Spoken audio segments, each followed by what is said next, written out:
Hello, welcome to Goodnight Flagstaff. I'm Jamie Paul, and I'm here with Elisabeth and Emmy, who are also going to help me read Chapter 9 of Race to the Sun. Thank you for tuning in to our community story time. You can find a new chapter from one of our favorite family-friendly books at 8 p.m. each weeknight on the Literacy Center's YouTube channel and on Crater Radio, a local online radio station. The previous chapter is replayed on Crater Radio each weeknight at about 7:45, just before the new chapter airs. You can also listen to all previous Goodnight Flagstaff recordings on YouTube. We are currently reading Race to the Sun by Rebecca Roanhorse.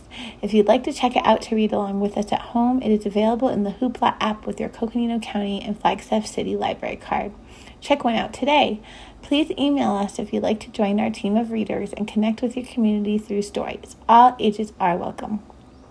Our email is goodnightflagstaff@gmail.com. Last time we read together, Nizhoni tries to tell her dad again what happened with Mr. Charles, but he didn't really listen. Instead, he told her her mom had a big imagination just like her, seeing monsters everywhere. Will he ever believe her? Now let's find out in Chapter 9. Chapter 9, Aliens and Bigfoot and Monsters. Oh my! Dad's already gone to his job at the state surveyor's office by the time Mac and I walked to school in the morning. Mac's going on and on about how great Pasta Palace was and how I missed out on the best night ever, and it takes all my patience not to roll my eyes. I can't believe you sat across the table from a monster, and you don't even care. I care, Mac says defensively. I just don't think he's a monster. Good. I stop in my tracks. What? Now you don't believe me either? Mr. Charles was a pretty nice guy. Yeah. He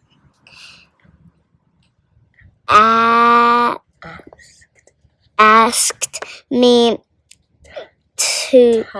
tons of questions, and he even wondered to see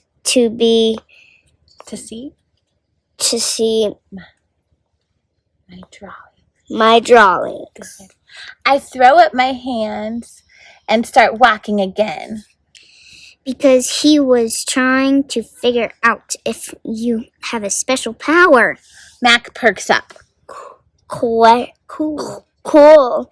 Hey, if I do have a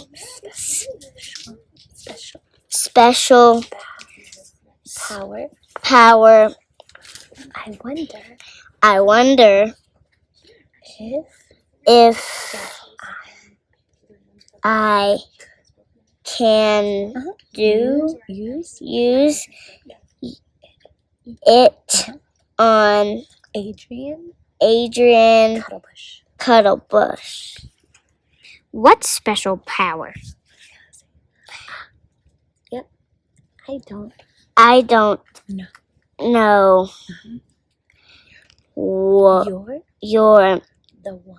You're the one who just said I had it. Good job. Mr. Charles said, "Oh, never mind. It isn't worth telling him more if he isn't going to believe me." Right up here. You don't have to worry about him anyway. He and Mr. Rock and Miss Bird are going to Oklahoma today. They are? That's unexpected. Why would they give up so easily? No, I don't believe it. They're up to something. You worry too much. Z. That's what he calls her, Z. Z. Mac says. Always Good. saying Seeing things. You're right. Things. Nobody else. Yeah. Alice Does. does.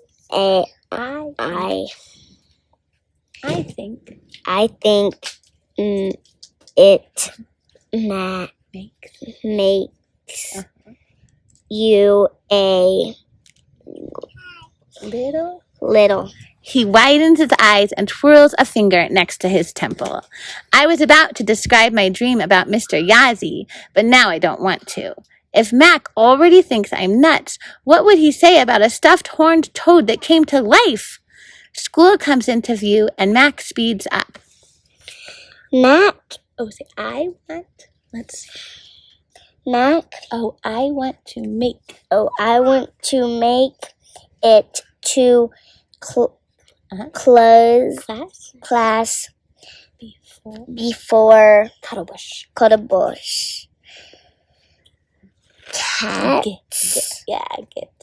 Gets here. He explains as he fast walks to the front door. Yeah. Catch you later and don't worry about being cray. All the best people are. Thanks, I mutter as I watch him go off to wherever sixth graders go. Part of me is shocked that Mac doesn't believe me anymore, but the other part suspects it has something to do with his being around Mr. Charles last night. The monster must have some powers of his own. I head straight for the school library. Davery is already there, setting up a display on the big table in the middle of the room. He's putting out little cardboard cutouts of a hogan and a popsicle stick corral full of cotton ball sheep. In front of his display is a sign that says, Traditional Dene, aka Navajo, House. He steps back, admiring his crafty work. We need to talk, I say, grabbing his bicep. Whoa, he protests. I am working here. He shakes me off and does an arm flourish like a talk show host. Ta-da! What do you think? It's important. No, he flourishes again. This is important. He holds a hand to his chin and squints. Do you think I got the sheep right? Are they too fluffy? There's no such thing as too fluffy. Nizhoni. Fine. My eyes want to glaze over, but Davery is my best friend, so I take a moment to look more closely at his display. It's actually pretty cool. Oh, sorry. It's actually pretty cool. I admit. It kind of looks like my Shimasana place on the sheep camp anyway. He beams. Okay, now can we focus on my problem? Fine. He reaches over one last time to adjust the sheep wool. No such thing as too fluffy, he mutters. I have something important to tell you. I say. But it's a secret, and you can't tell anyone else. Do you promise? I've been thinking about this all night and all morning, and I decided that spilling the whole truth to him is my only option. I could really use some backup. I need someone who can strategize with me, and I can't count on Mac anymore. Davery turns his full attention to me. He truly is the best. If anyone will believe me, it'll be him. I squeeze my eyes shut, take a deep breath, and say, I see monsters. Silence. I wait for Davery to say something. When he doesn't, I pry one eye open and take a peek. He's got his thoughtful face on, lips pursed, eyes narrowed, head tilted slightly to the right like he isn't sure if I just spoke English or another language. Like right now? He asks in a worried whisper. No, silly, I say. In general, they're disguised as real people. It's the reason I messed up in the basketball game yesterday. I rush on. Well, not the whole reason, because honestly, I'm sort of a lousy shot. Anyway, the point is, I was totally distracted by this monster in the stands. And then, even worse, he showed up at my house last night. And guess what? He's my dad's new boss. He pulled a knife on me, so I used the elbow bash Coach taught us in self-defense class last year. The one I could never do. But this time, I was like something out of Street Fighter. But nobody cared. And everyone thought I had lost my mind. And I didn't get to go to Pasta Palace. And I didn't get to go to Pasta Palace. I take another breath. It was awful. His thoughtful face has changed to his slightly disturbed face, which is essentially the same thing, but with way bigger eyes. You don't believe me. I say, deflated. I knew it. I should never have said anything. Better to keep my imagination to myself. On the contrary, Davery says, I do believe you. I know how much you love that restaurant.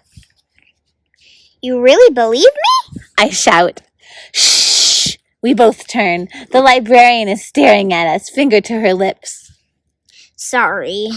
I whisper. My apologies, Davery adds. No matter the emergency, there's no excuse to disturb the sanctity of the library. The librarian beams. Suck up. I mutter, only loud enough for his ears. He looks slightly offended because the truth hurts. Come with me, Davery says, marching to the reference section. This part of the middle school library is nothing to write home about. 2 long shelves of outdated encyclopedias, a few dusty donated tomes, and 3 aging desktop computers. Budget crisis or something, and ICCS is a charter school, so we don't always get the greatest supplies. Davery sits down at one of the computers and starts typing in a password. This is the password for adults, he explains in a whisper. It'll let us access more sites. Won't you get in trouble? I ask. Davery doesn't even look up. My dad gave it to me. He's proud that I like to research stuff outside of homework. It's like I'm doing an extra credit assignment. Good point. So, what are you going to look up? I ask. Stories about people who have seen monsters. You're gonna find a lot of wild stuff. I bet. How will you tell the truth from the fake news? Leave it to me, he says as he taps on the old keyboard. Can't your dad convince the school to invest in some iPads or laptops for the library? I observe. This is sad. I'm trying to concentrate, he says. Here we go. And he pulls up the front page to the National Inquisitor. The headline screams out at me, Woman abducted by cat-headed alien, says his name was Marty. Fake news. I murmur. Davery keeps scrolling. Man spots Bigfoot at the laundromat. Wait! I say. I lean over Davery's shoulder, reading. He leans in, too. The man claimed that Mr. Sasquatch, as he insisted on calling him, was washing some Spider-Man pajamas, as well as a very nice pair of satin boxers. Well, that one's definitely true. I observe. Yeah, Davery agrees. Everyone knows Bigfoot is real. But Mr. Charles is not a Sasquatch, so keep looking. Davery scrolls some more, but none of the stories are helping. Maybe we should try something else.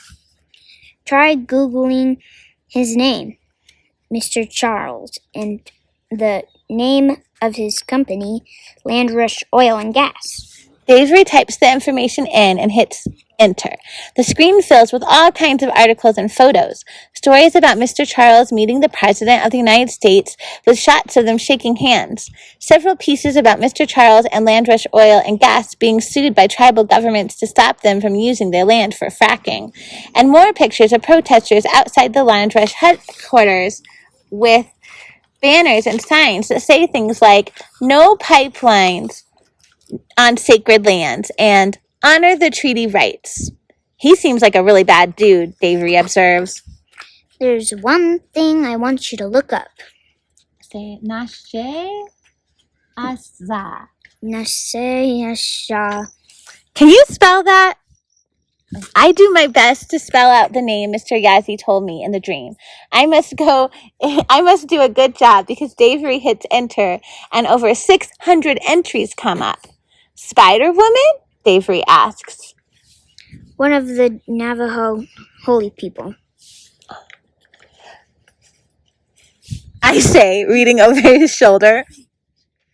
Oh, great. How am I supposed to find her? Davery starts to say something, but is cut off by the first period bell. Students begin to stream into the library. He hits the red X in the corner to close the browser before anyone can see what we were researching. A boy in a blue hoodie asks if we're done with the computer, so Davery slides out of his seat and we head for the door. So, Davery says nonchalantly, if you're Googling Spider-Woman, does that mean you're coming back during lunch period for Ancestor Club? He excitedly points to his display, and now I notice the Navajo sheep camp sits next to 3 others made by different kids, a Pueblo Plaza scene, a Lakota teepee, and a Haudenosaunee longhouse. I forgot about Ancestor Club. I admit, feeling slightly ashamed. But in my defense, I've been focused on the monster. Davery crosses his arms, unconvinced. You know, this is important to me, he says. I've been trying to get the club together for ages. It's only our second meeting and you're trying to bail? No offense, Davery, but it's not normal for 7th graders to be so obsessed with their ancestors. I think fleetingly of what Mr. Yazzie said about young people no longer learning the stories, and I wince at my words. I am not obsessed. I started a club. It's no big deal. Are you going to come or not? He might have been saying it was no big deal, but I can tell by the tone of his voice that it's a really big deal. Of course I'm coming, I say in my most chipper voice. Wouldn't miss it. He grins, looking relieved. It'll be great. Maya's bringing in a corn kernel necklace for her Pueblo grandmother. Her Pueblo grandmother taught her how to make. His brow crinkles. You should start thinking about what you're going to contribute. You can't just keep coming and eating the free cookies, even if you are the best friend of the club president. Ugh, being Davery's best friend and the promise of free cookies were the only reasons I went to the first meeting of the Ancestor Club. This Apache kid named Darcy brought these chocolate chip triple chunk lumps that her mother made, and they were to die for. It was a very convincing argument to learn more about my culture. Come to think of it, maybe it could be helpful. Mr. Charles also said some strange things about my mom. I tell Davery. I think maybe she could see monsters too. That sounds like another good reason to come to the Ancestor Club, Z. We could try to find out more about your family. Second bell rings and I let out a groan. I am so late for homeroom. Gotta go, but I'll be back. I promise. Any chance Darcy's bringing more chocolate chip cookies? Chocolate chip pieces of heaven? Actually, Davery says, I brought the cookies today. They're vegan and organic and sugar-free. That's not a cookie. That's a pile of sawdust. I mime choking and falling over until Davery rolls his eyes. See you at noon, Z. I stop pretending to gag and wave Davery goodbye. As if this monster wasn't enough, now Davery is trying to kill me with his cookies, too.